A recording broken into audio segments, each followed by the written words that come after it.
soi-même. Mais ce travail a besoin d'être fait. C'est important de ne plus croire que la réponse est à l'extérieur. C'est important de ne plus croire que la réponse est dans le prof, que la réponse est dans le livre. Non, le prof, il t'amène une information.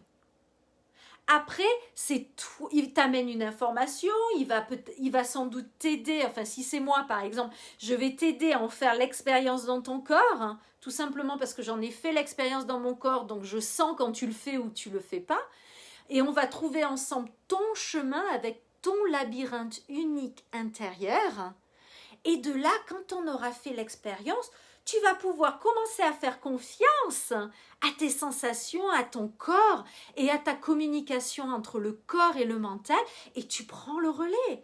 Et au début, tu vas peut-être prendre le relais, boum, une seconde, comme ça sera, oh, je l'ai senti et c'est reparti. Mais cette seconde, elle change tout. Cette seconde, elle est cette petite seconde, elle est en train de recabler complètement la manière dont tu t'appréhendes et tu appréhendes la vie. Une manière où tu t'honores, tu te respectes et surtout, tu viens écouter ce que tu as à dire. Et pas toujours faire confiance aux autres et croire que « Ah non, mais lui, il a 20 ans d'expérience, c'est normal ». Ça ne veut pas dire que tu ne fais pas confiance aux autres. Tu viens chercher ton info et après, tu en fais l'expérience. J'en parlais, je crois, la semaine dernière ou la semaine d'avant, où je disais c'est la grande différence entre une pratique et un cours. Souvent, on vient faire des cours en croyant qu'on pratique le yoga. Non, tu viens faire un cours pour t'informer. Tu viens faire un cours pour attiser ton inspiration, pour avoir, tu vois, par exemple, là, je te dis, tu t'assois et tu fais remonter dans la colonne jusqu'à ce que tu aies de la légèreté sans utiliser les muscles pour trouver le bras qui monte. Bon, mais ça, c'est un jeu. Donc, du coup, là, tu as pris un cours. Maintenant, tu vas sur ton tapis et tu essayes de comprendre ce que je dis. Tu essayes de comprendre. À travers ton expérience, ta compréhension ne peut passer que pour toi.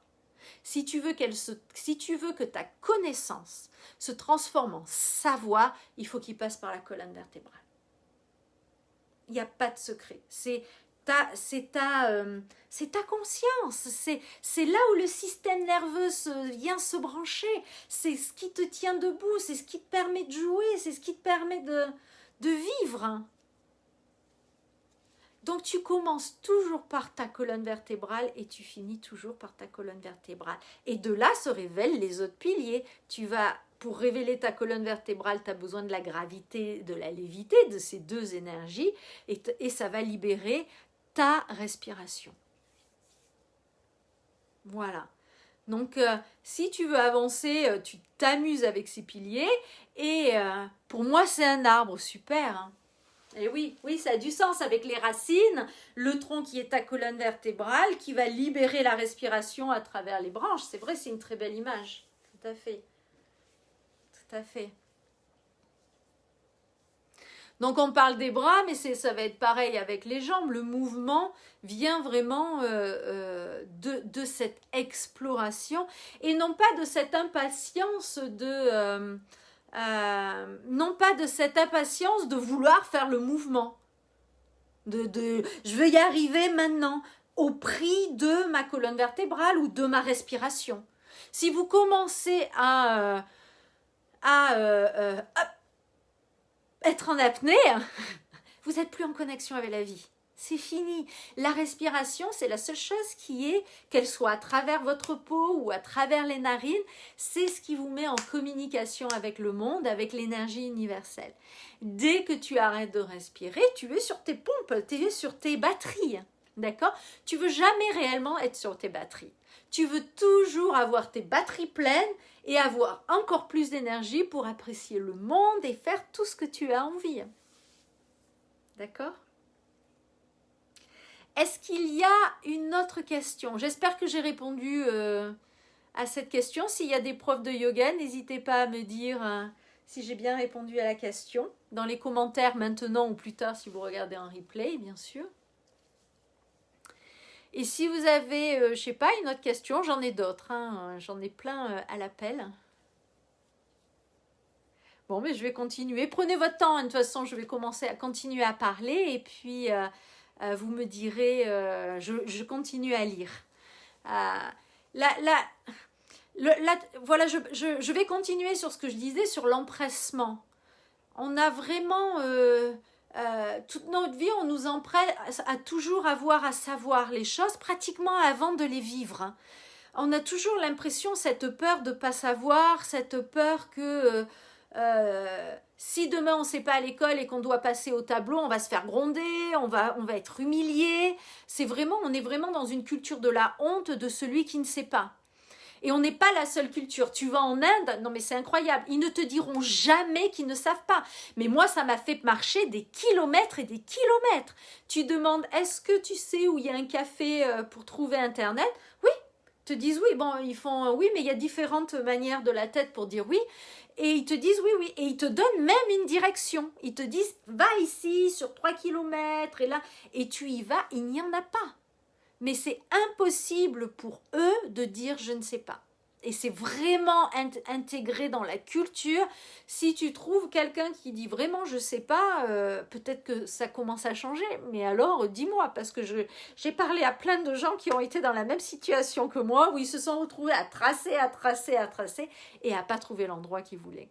Donc, et en France, c'est assez, il faut savoir, il faut avoir de la connaissance, il faut avoir lu ça, il faut avoir lu ça. Il y a tout quand même ce poids. Alors que la véritable connaissance, c'est ce qu'on appelle le savoir, c'est l'expérience.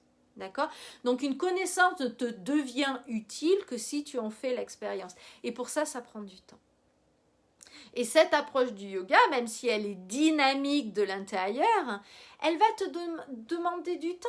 Ça va te demander du temps d'explorer ton contact avec la gravité. Ça va te donner du temps de devenir conscient déjà que tu as ce contact avec la gravité. Et pas juste, on prend pour acquis par exemple qu'on marche. Si je te demande décris-moi, ben vous pouvez le faire d'ailleurs, décrivez-moi 10 étapes de comment on marche. Qu'est-ce que tu fais d'abord, et puis en deuxième, et en troisième, et en quatrième, qui va te faire faire un pas, juste un pas.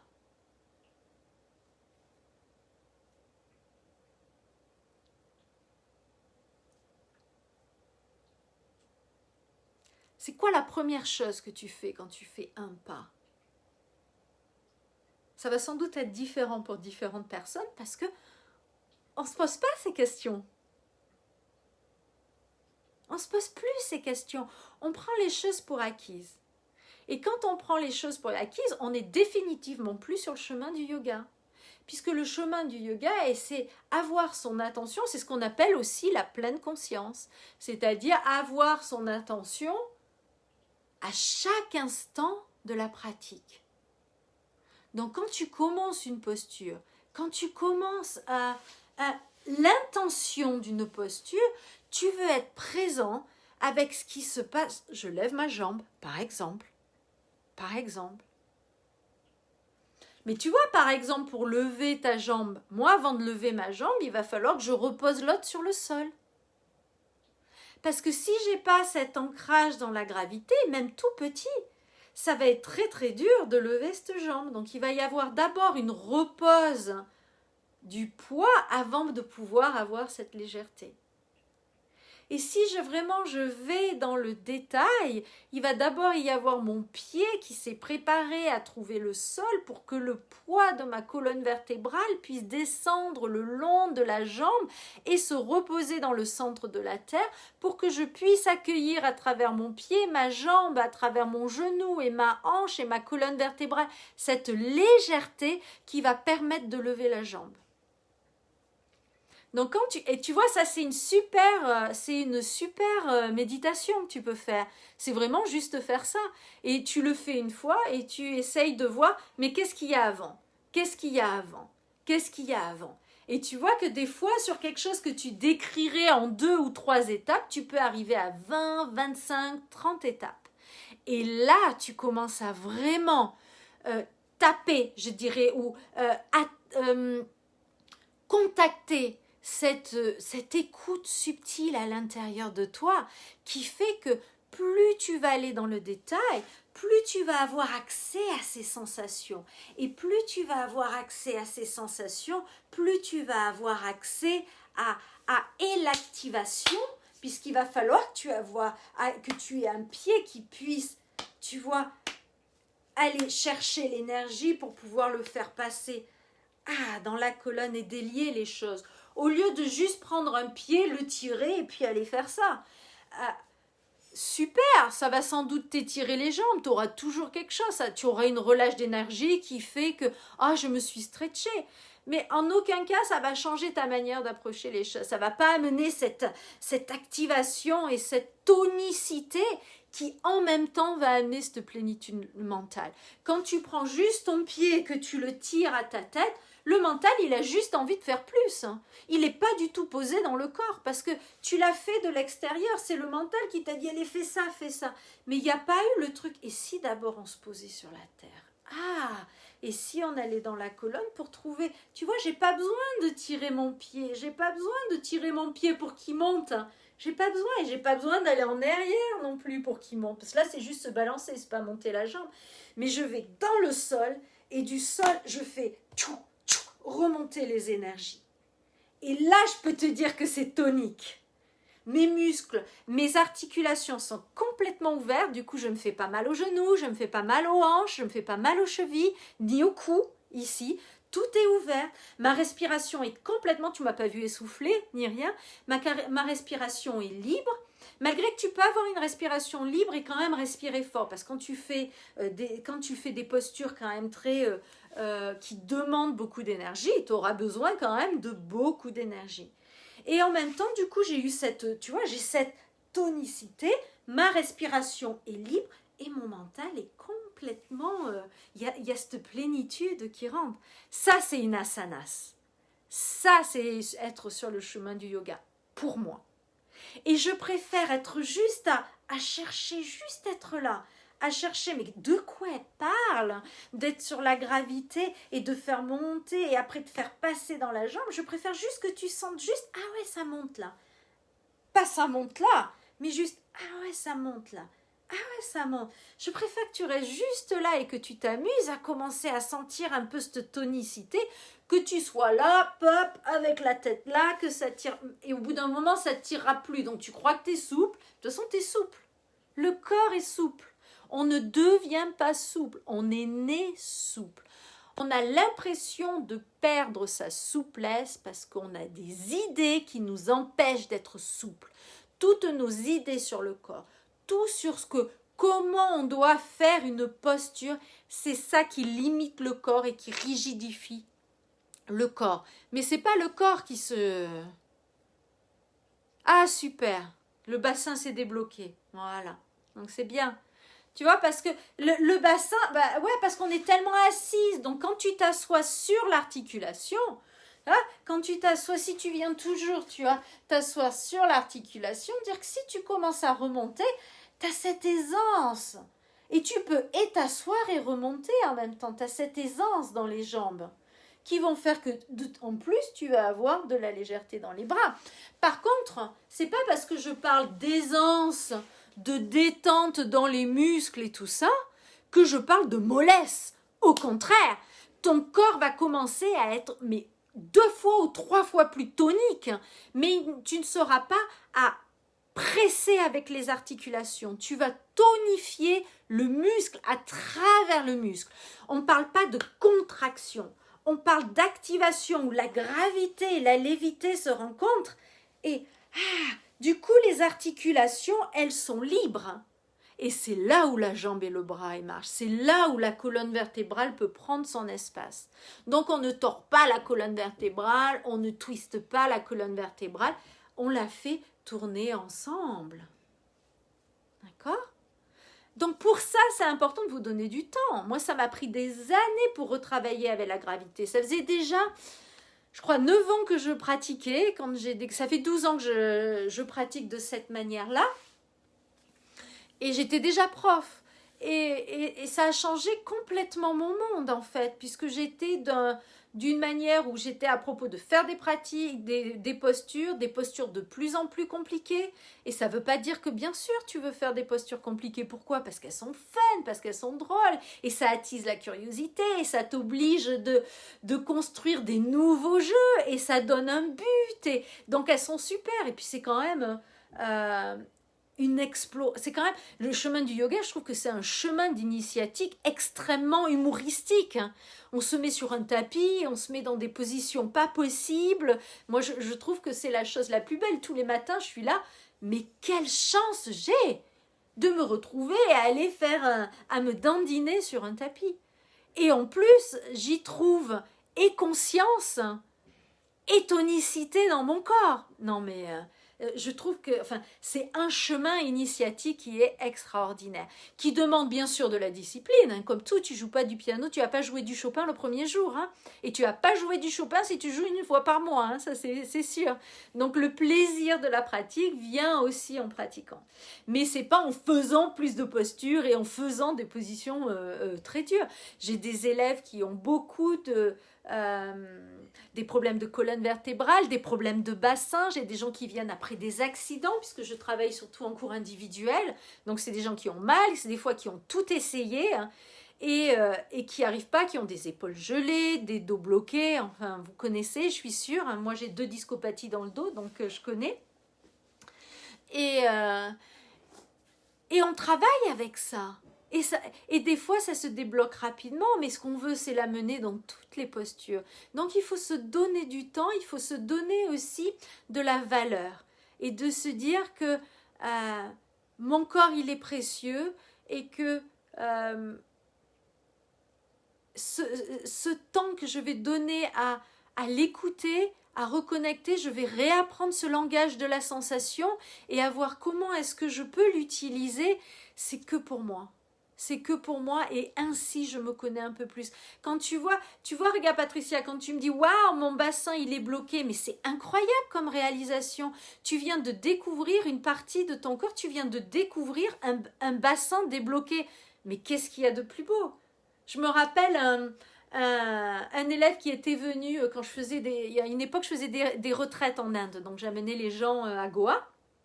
Et on passait une semaine là-bas, super beau, sable blanc et tout. Maintenant, vous venez dans le sud de la France, c'est super beau aussi, on est au milieu des oliviers et tout, c'est génial. Et je me rappelle, on lui a demandé à la fin un témoignage, je fais « Oh, mais j'ai découvert que j'avais des hanches !» Il me dit « Mais c'était fou !» Mais c'est vrai, savoir qu'on a un pied, savoir qu'on a une hanche, mais faire l'expérience de sa hanche, c'est comme l'enfant qui est tout le temps en train de découvrir « C'est ma main !» Et on les voit, les bébés, ils regardent leurs mains, et puis au bout d'un moment, waouh, ils réalisent que c'est leur doigt là. Waouh, c'est mon doigt. C'est cet état, le tas de yoga. C'est cet état de joie et d'émerveillement constant. Et ta pratique d'asana, c'est cette recherche-là. C'est pas à propos de faire une posture pour faire mieux, te dire bon maintenant je peux aller à la classe intermédiaire, après la classe avancée. Ça va juste booster ton ego. D'accord? Si tu y vas comme ça, si tu fais les postures juste pour aller au niveau supérieur et croire que ça va te donner quelque chose de plus, de faire quelque chose plus dur, pour moi, c'est pas le chemin du yoga. Le chemin du yoga, c'est rien qu'avec une assise. Et pour l'assise, on a fait un live la semaine dernière sur comment s'asseoir bien, donc vous pouvez vous amuser avec ça. Rien qu'avec ça, tu peux te réaliser. Tu peux te réaliser qu'en ne pratiquant qu'une seule posture. Mais tu la pratiques avec émerveillement. C'est « Waouh, comment aujourd'hui je vais aller trouver la terre ?» Parce que mon labyrinthe, il est différent. Comment aujourd'hui je vais aller chercher ce plaisir et cette passion dans la posture? Mais parce qu'aujourd'hui c'est différent et parce que le chemin du yoga, c'est ça. C'est venir réaliser qui je suis. Et qui je suis, c'est amour. C'est ça, on n'arrête pas de l'entendre, c'est un peu corny là, on n'arrête pas de dire ça, c'est New Age. Non, c'est pas New Age du tout, c'est la vérité, on est amour. Et vous le voyez quand vous êtes complètement connecté avec quelqu'un, que vous avez des moments de bonheur intense, vous êtes amour et vous ne donnez que de l'amour. C'est très rare que dans un moment de bonheur intense, vous allez juger quelqu'un, parce que c'est notre état d'être. Et en attendant, on a la pratique du yoga. Et on va sur le tapis pour faire ces postures, pour aller à la recherche de cet émerveillement à travers les 3 piliers, la gravité, la respiration et la colonne vertébrale. Et on avance, ou on s'assoit sur son coussin de méditation, ou on chante. Il y a tellement d'outils. Et c'est aussi une superbe autre manière de... c'est quelque chose que j'adore aussi à propos du yoga, c'est la diversité des outils. Et j'avoue que moi, j'en utilise pas mal. Alors, les 2 que j'utilise le plus... Attendez, je vérifie quelque chose. Oui. Les 2 que j'utilise le plus, ce sont la pratique d'asanas, parce que moi, j'adore le mouvement. Je suis très corporelle, donc je faisais beaucoup de danse, donc ça me plaît. Et puis le désancrage de croyances, donc ce que j'appelle le Swadhyaya, l'étude de soi. Donc je lis beaucoup, j'étudie beaucoup les Yoga Sutras de Patanjali et j'aime travailler avec ces schémas qui me limitent. Donc on le travaille. Alors, et quand j'enseigne, je le fais travailler à travers le corps, hein, d'accord? Ou de toute façon, si tu cherches l'émerveillement et pas la posture, tu seras obligé de questionner tes schémas mentaux. C'est-à-dire que, ah, elle a fait la posture comme ça, je sais le faire, j'ai déjà fait la posture comme ça hier, du coup je refais pareil. Tu gagneras rien. Tu gagneras rien parce qu'aujourd'hui tu as changé, du coup tu n'apprendras pas. Si tu refais la même chose qu'hier, tu n'apprendras rien. À quoi ça sert de le faire? Enfin, moi je sais pas, moi j'ai envie de grandir. Moi, mon besoin le plus important, j'ai 2 besoins des plus importants, c'est grandir et contribuer. C'est-à-dire, une fois que j'ai grandi, que j'ai découvert quelque chose de nouveau, je veux le partager. Ça, c'est ça qui me rend joyeuse, c'est ça qui me rend dans la vie, et c'est pour moi, c'est ça le chemin du yoga. Et grâce à ça, après, je peux prendre soin de tous mes autres, besoins, comme la reconnaissance aussi. J'aime bien quand on me met un super commentaire. Mais j'aime quand on me met un super commentaire sur une de mes expériences. Tu vois, quand on me dit j'avais souvent bloqué au niveau du bassin et maintenant c'est débloqué, je me sens signifiante. Parce que je me dis waouh, j'ai fait cette expérience, j'ai partagé mon expérience et la personne en a eu un bénéfice et me le dit. Et ce retour nourrit mon cœur. Donc c'est ça pour moi le yoga. Et à travers les postures, je veux que ces postures me fassent grandir. Je ne veux pas...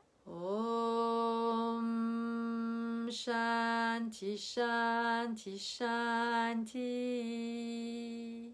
Gardez les yeux fermés, relâchez les mains sur les genoux et prenez quelques respirations en silence.